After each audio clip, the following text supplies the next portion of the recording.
Aktivitas masyarakat yang terdampak banjir bandang di Pidi Jaya, Aceh masih terhambat. Permukiman warga masih terisolasi akibat lumpur yang menumpuk pasca banjir bandang. Sementara itu, sejumlah ruas jalan provinsi di Tapanuli Selatan, Sumatera Utara lumpuh total. Aktivitas masyarakat terdampak bencana hingga kini juga masih terganggu. Perkembangan situasi terkini, sudah bergabung bersama kami ada Al-Hadi Habibi di Pidi Jaya Aceh dan Joy Jones di Tapanuli Selatan. Saya akan menyaparkan Al-Hadi terlebih dahulu. Al-Hadi, selamat siang. Bagaimana perkembangan situasi di sana? Ya, selamat siang, Anggi dan juga pemirsa. Saat ini situasi di Pidi Jaya, kondisi masyarakatnya ini memang masih dalam situasi yang sangat terbatas. Karena memang wilayah yang terdampak banjir di Kabupaten Pidi Jaya ini juga sangat parah. Ada sekitar 222 desa di 8 kecamatan yang terdampak banjir bandang di Kabupaten Pidi Jaya. Dan ada dengan 90.000 jiwa yang terdampak dan saat ini sekitar 36.000 menurut data sementara yang mengungsi ke sejumlah titik-titik pengungsian begitu. Dan kondisi saat ini juga serba dalam kesulitan mengingat saat ini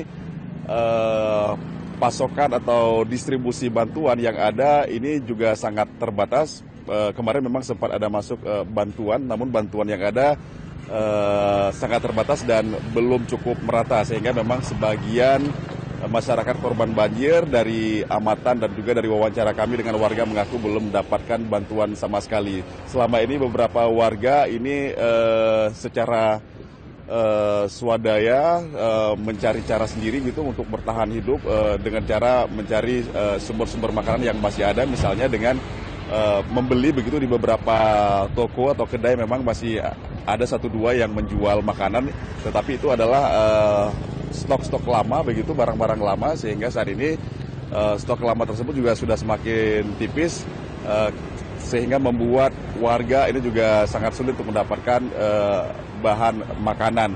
Belum lagi memang banjir ini juga sangat dahsyat, warga juga sangat sulit juga dalam mendapatkan kebutuhan-kebutuhan lainnya seperti air bersih, di mana memang saat ini ya air bersih bisa dikatakan juga sama sekali tidak ada di Kabupaten Pidi Jaya, meskipun memang ya sudah ada bantuan pasokan air bersih, tapi juga sangat terbatas, sehingga saat ini memang paling dibutuhkan oleh warga korban terdampak banjir di Pidi Jaya ini adalah bantuan-bantuan makanan, logistik terutama, terus kemudian juga air bersih dan termasuk pakaian, mengingat memang ketika banjir terjadi secara cepat begitu tiba-tiba membuat masyarakat tidak bisa menyelamatkan harta benda mereka, ya, sehingga mereka rata-rata memang cuma pakaian yang ada di pakaian mereka yang melekat begitu, yang mereka punyai.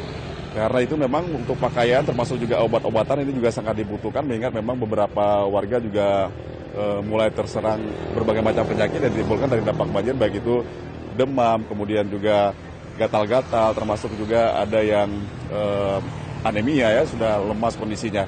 Dan kondisi di Pidi Jaya sendiri untuk di Kecamatan Merdu ini memang untuk jaringan listrik sudah ada kawasan memang yang sudah mulai menyala, tetapi juga sangat terbatas, hanya yang berada di area dekat kantor bupati. Sementara di luar itu ini jaringan listrik masih mati atau masih padam.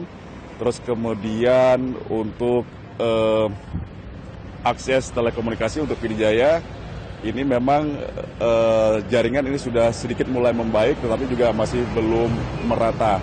Dan saat ini warga sendiri memang masih banyak yang berusaha kembali ke rumah mereka untuk membersihkan rumah mereka dari sisa-sisa yang mereka punya begitu. Namun memang karena ini adalah bukan banjir biasa, adalah semacam banjir bandang, air bah yang tidak hanya membawa air tapi juga turut membawa material-material lainnya seperti lumpur begitu, menyisakan lumpur yang sangat tebal di beberapa pemukiman warga. Ini bahkan beberapa rumah selain rusak parah hanyut di bawah terjangan banjir, ini juga banyak yang tertimbun lumpur banjir tersebut, bahkan bisa mencapai 2 meter ketebalan lumpur tersebut, dan itu juga sangat sulit sekali untuk dilakukan pembersihan, ya. Dan saat ini memang alat-alat berat sudah mulai berdatangan, sudah ada beberapa alat berat yang diterjunkan di Kabupaten Pd Jaya dari Kementerian Pekerjaan Umum, tapi ini lebih fokus memang untuk membersihkan area-area jalan, terutama jalan lintas utama untuk memperlancar proses distribusi bantuan begitu. Dan secara umum saat ini memang di Kabupaten Pd Jaya sudah sedikit mulai lebih baik dibandingkan dengan 2-3 hari lalu. Misalnya saja untuk BBM, meskipun memang langka, hari ini menurut informasi sudah ada 2 SPBU dari 4 SPBU yang ada di Kabupaten Pd Jaya ini sudah mulai operasi, meskipun memang harus mengantri sampai dengan panjang antrian mencapai lebih dari 2 kilometer begitu. Dan untuk di Eceran sendiri memang harga minyak ini sudah melambung tinggi. Untuk harga BBM bisa mencapai Rp50.000 per liter. Anggi. Baik, Alhadi, nanti kami akan kembali ke Anda. Kali ini kami akan bergeser lebih dahulu ke rekan Joy. Joy, bagaimana situasi di Tapanuli Selatan? Informasinya ini akses jalan rusak begitu ya. Kondisinya bagaimana kemudian untuk keluar masuk logistik dan juga bantuan pada warga? Ya, Anggi dan juga pemirsa, memang di Tapanuli Selatan meskipun bencana tanah longsor dan banjir bandang sudah terjadi hampir seminggu yang lalu, namun dampak dari bencana ini masih terasa. Mengapa demikian? Karena memang bencana tanah longsor dan juga banjir bandang membuat akses jalan terputus.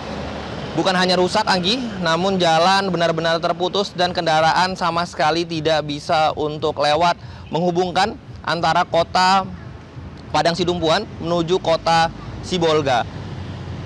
Bencana paling parah terjadi di sekitar Kecamatan Batang Toru, tepatnya di Desa Garoga, menjadi desa terakhir yang dapat kami datangi dari kota Padang Sidumpuan menuju kota Sibolga. Dan akses jalan tidak hanya terputus saja, melainkan juga sebelum dari Kecamatan Batang Toru sudah banyak sekali tanah longsor yang terjadi. Hingga saat ini tanah longsor telah bisa dibersihkan dan kendaraan sudah mulai bisa untuk melewati, namun masih belum lancar. Mengapa demikian? Karena memang akses jalan akibat tanah longsor masih hanya bisa dilalui dengan satu jalur, sehingga logistik dan juga masyarakat yang ingin melintas jalan pasca tanah longsor tersebut harus secara bergantian. Tidak hanya itu saja, karena masih ada curah hujan sehingga longsor di titik-titik yang sudah ada kembali terjadi, seperti longsor susulan, sehingga alat berat masih terus dikerahkan secara berkala untuk membersihkan reruntuhan atau tanah yang menutupi jalan. Itu juga yang menjadi penyebab dari sulitnya bantuan logistik untuk datang ke lokasi bencana. Dan tempat kami dapat paling jauh mengunjungi atau melihat lokasi bencana adalah Desa Garoga di Kecamatan Batang Toru. Dan pemirsa, dapat saya sampaikan juga bahwa Desa Garoga menjadi desa terakhir di kecamatan, maksud saya di Kabupaten Tapanuli Selatan sebelum masuk ke dalam Tapanuli Tengah.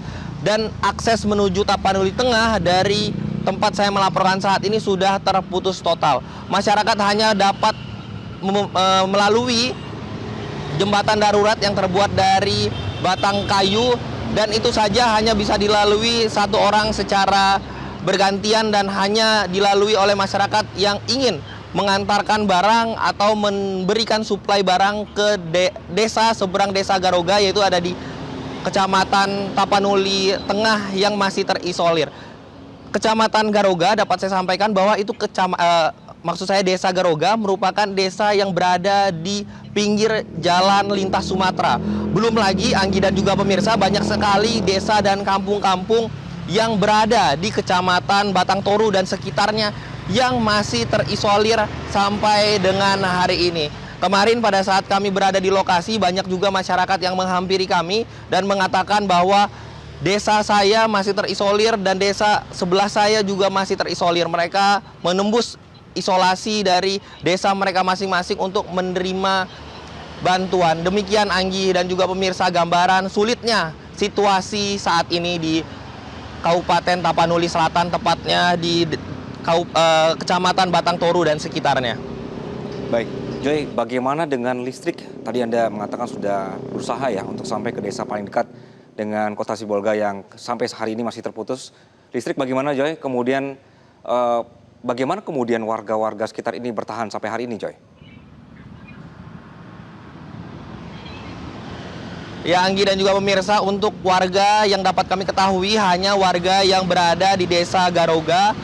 Karena Desa Garoga kami masih bisa untuk datang ke di titik itu. Namun di seberang titik dari Desa Garoga yang sudah terputus, kami tidak bisa mengetahui kondisi mereka di sana. Namun di Desa Garoga juga mereka sempat terisolir selama 3 hari dan setelah itu baru mereka bisa mengungsi di kota kecamatan di Batang Toru yang tidak terkena banjir bandang, namun masih juga terdampak dari isolasi dari tanah longsor. Mereka hanya mampu bertahan menggunakan bantuan logistik yang masih tersedia. Namun hingga saat ini juga bantuan logistik semakin hari semakin menipis sehingga harga dari bahan bakar minyak dan juga bahan makanan pada umumnya melonjak tinggi. Untuk Desa Garoga dan Desa Huta Godang, masyarakat yang terdampak bisa mendapatkan bantuan di salah satu posko di Kecamatan Batang Toru, sehingga mereka setelah mereka mengungsi atau setelah mereka mengais barang yang dapat diselamatkan di desa mereka, mereka akan kembali ke Kecamatan Batang Toru untuk mendapatkan kebutuhan pokok seperti makan, pakaian, dan lain sebagainya. Namun di desa seberang dari Desa Garoga yang terputus, masyarakat hanya bisa membawa bahan pokok dengan memikul bahan bawaan mereka untuk menolong saudara mereka yang berada di seberang. Kami juga sempat bertemu dengan salah satu warga yang membawa jerigen berisi solar.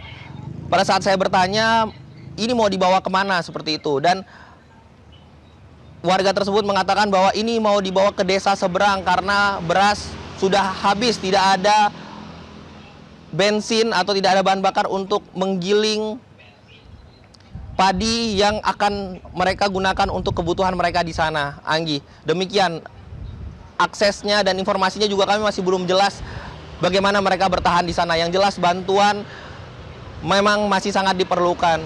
Memang bantuan telah kita banyak dengar bahwa telah datang dari Jakarta, namun berharap bahwa bantuan bisa merata termasuk di Tapanuli Selatan ini, Anggi.